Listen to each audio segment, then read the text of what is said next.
maaga na nga akong gumising kasi parang may kaganapan dito sa bahay. Nakita ko nga si tatay at dali-dali ko siyang pinuntahan. Titignan ko kung anong ginagawa niya doon. Tinanong ko nga siya kung anong lulutuin niya. At sabi niya, magluluto daw siya ng papaitan. Para nga daw pag nag-inuman, masarap-sarap daw ang higop ng mga lasing. What? Kayo, pag nilalasing ba kayo, naghahanap rin ba kayo ng sabaw? Isaw nga pala nagbalot ng baka at yung tinatawag nilang libro. Request nga yan ng birthday boy. Ngayong araw pala, kaarawan ni Manoy. Ito nga yung apdo, ilalagay nga to sa papaitan. Masarap talaga tong ipulutan yung papaitan, lalo na pag may amats ka. Yan na nga, agad-agad ng sinalang ni tatay kasi papalambutin niya pa yan bago niya hiwa-hiwain na maliliit. Sabi ko, ngayon ako na maghiwa. Sabi naman niya, siya na lang daw kasi malaki daw ako maghiwa. Nagsisibak nga si tatay ng mga kahoy dahil naubusan nga kami ng kahoy. Alam niyo ba talagang napakasipag ni tatay magsibak ng kahoy?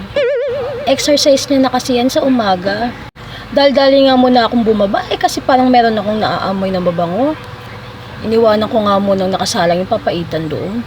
At tingin nga, nakita ko nga sila na busy-busy nga sa pagluluto.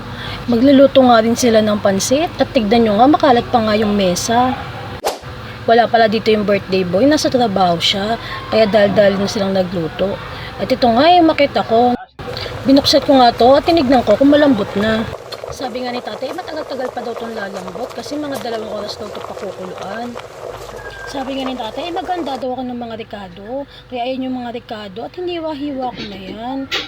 Para ilalagay na lang. Lumapit na naman nga ako kay tatay kasi parang may ginagawa na naman siya. At nakita ko yung naglaman siya ng isda. Sabi niya nga, kikilawin daw niya ito para pandagdag pulutan. At then nga, binabad naman niya ito sa suka. Ibababad niya muna yan bago niya timpla ng mga ricado niya.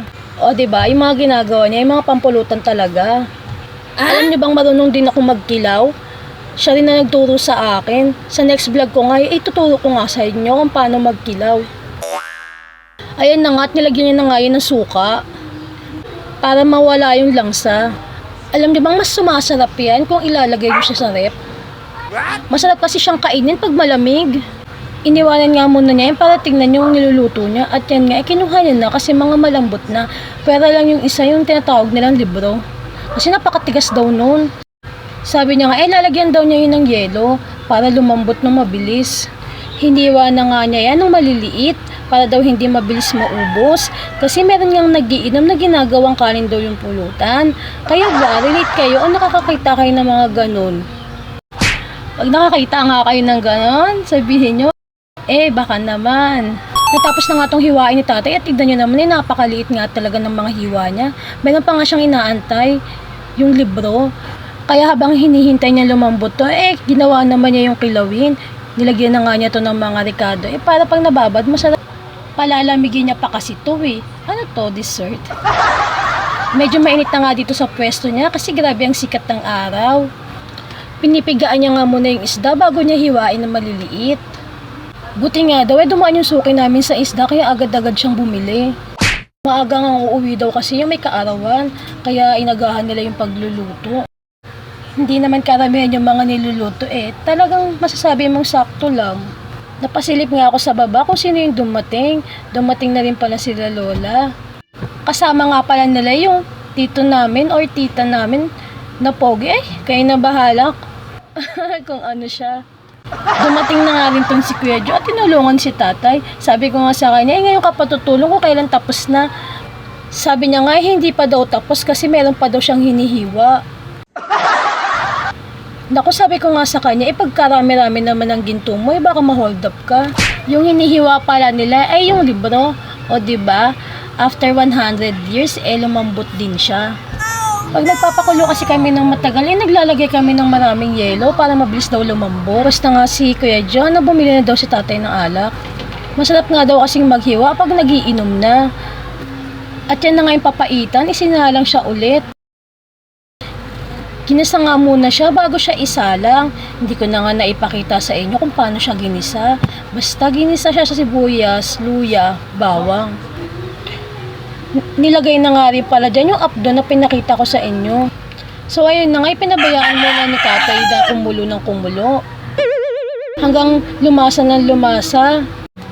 Dali-dali nga akong bumaba, tinignan ko yung kusina kasi parang meron na akong naamoy na kakaiba. Para kasing meron na namang nakasalang na mabango yung amoy. Dali-dali nga akong lumapit at nakita ko nga tong pansit. Napaisip ako kung bakit bawas na to. Ang sabi pala ni nanay dyan, nilagay na daw niya sa lagayan para wala ng kalat. Nakita ko nga tong siyangay at lalo akong nagutom. Ang bango-bango. At ang sarap-sarap tignan. Kaya nga sabi ko kay nanay, sino nagluluto dito? At ayun nga, iniluwa nga si Ate Gemma. Masarap talaga magluto to si Ate Gemma.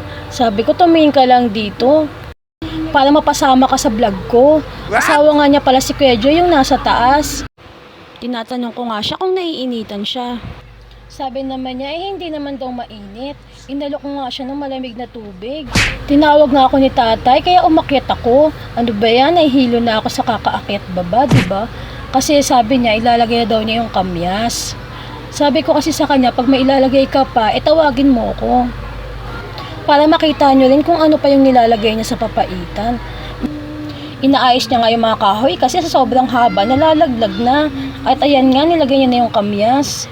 At ito na nga yung masarap nating papaitan na napakalambot, napakasarap at maraming laman. Tanggal talaga yung anats nyo pag natikman nyo to at sinaman pa ng maraming sili. Paniguradong babalik-balikan mo ito. Hindi na natin to tatanggalan ng apoy kasi masarap to pag nakulo-kulo at mainit-init pa. Ito na nga pala yung masarap nating papaitan para sa may mga malalakas ang amats. Hayaan niyo lang pala siyang nakasalang kasi pag hindi na siya mainit, nagsesebo na siya. Thank you.